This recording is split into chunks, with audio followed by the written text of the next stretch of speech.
ஐயா வணக்கம் ஐயா. வணக்கம் ஐயா, உங்ககிட்ட இருக்கிற இந்த வெற்றி மாத்திரை, இதுதான் வெற்றி மாத்திரை. இந்த வெற்றி மாத்திரையை பத்தி சொல்லுங்க ஐயா.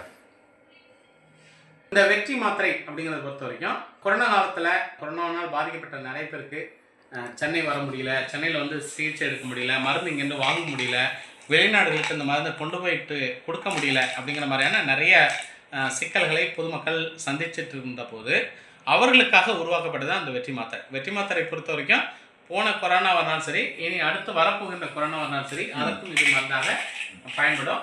சாதாரணமாக பார்த்தீங்கன்னா காய்ச்சல், எந்த வகையான காய்ச்சலாக இருந்தாலும், அது வைரஸ் காய்ச்சலாக இருந்தாலும் சரி, பாக்டீரியல் காரணங்களால் ஏற்படுகின்ற காய்ச்சலாக இருந்தாலும் சரி, அந்த காய்ச்சலுக்கு இது ஒன்றையே மருந்தாக பயன்படுத்த முடியும். ஏன்னா காய்ச்சல்னு சொன்னாலே நிறைய பேர் நினைக்கிறது பாசமால் சாப்பிடணும், குரோசின் சாப்பிடணும் அப்படிங்கிற மாதிரி நினச்சிட்டு இருக்காங்க. பட் அந்த பாசமாலேயே நிறைய சைட் எஃபெக்ட்ஸ் இருக்குது, கல்லீரல் பாதிப்பாகுது அப்படிங்கிற மாதிரிலாம் இருக்கின்ற நிலையில் பச்சளை மருந்துகளில் காய்ச்சலை கண்ட்ரோல் பண்ணுறதுக்கு, க்யூர் பண்ணுறதுக்கு என்ன மருந்து இருக்குன்னு பார்த்தீங்கன்னா அது வெற்றி மாத்திரை அப்படின்னு நம்ம சொல்லலாம். அந்த வெற்றி மாத்திரையை பொறுத்த வரைக்கும் காய்ச்சல் இருப்பவர்கள் நீங்கள் வந்து காய்ச்சலுக்கு டெஸ்ட் பண்ணிவிட்டு அது என்ன காய்ச்சல்னு கண்டுபிடிக்கிறதுக்கு முன்னாடியே இந்த மருந்து வந்து காய்ச்சலை குணமாக்கிடுது. இப்போ இந்த காய்ச்சல் வந்திருக்கு அப்படின்னு சொன்னால் காலையில் 4 மாத்திரை, மதியம் 4 மாத்திரை, இரவு 4 மாத்திரை இதை போட்டுக்கணும். முதல் நாள் 4 மாத்திரையை எடுத்துக்கணும்.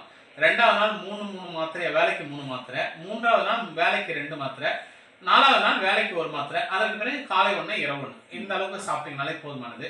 ஒன்னே இந்த மாத்திரையை சாப்பிடுகின்ற போது இதில் கசப்பு பொருள் இருக்கிறதுனால லோ சுகர் ஆகிறதுக்கான வாய்ப்புகள் இருக்குது. அப்போ தேனோடு கலந்து சாப்பிடலாம்.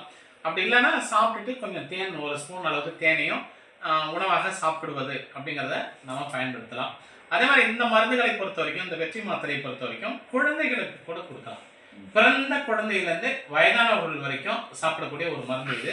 இதை பொறுத்த வரைக்கும் பக்க விளைவுகள், பின் விளைவுகள், சைடு எஃபெக்ட்ஸ் எதுவும் கிடையாது. ஒரே ஒரு விளைவு வந்து இந்த மருந்து லோ சுகர் ஆகும் அப்படிங்கிறது மட்டும்தான்.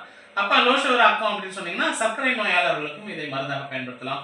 பெண்களுக்கு பிசிஓடி இருக்குன்னா பிசிஓடிக்கு இது மருந்தாக கொடுக்கலாம்.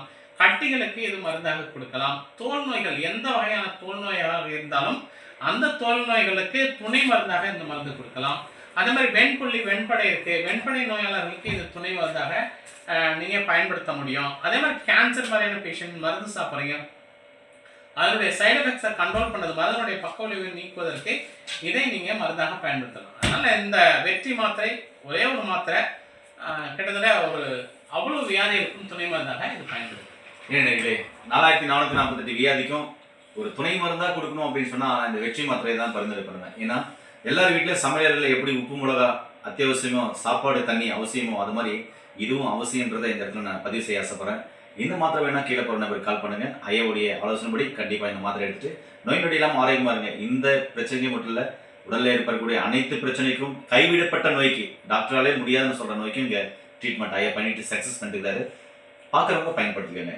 மீண்டும் இன்னொரு அருமையான பதிவு சந்திக்கிறேன். நன்றி, வணக்கம். வணக்கம் ஐயா. நன்றி ஐயா.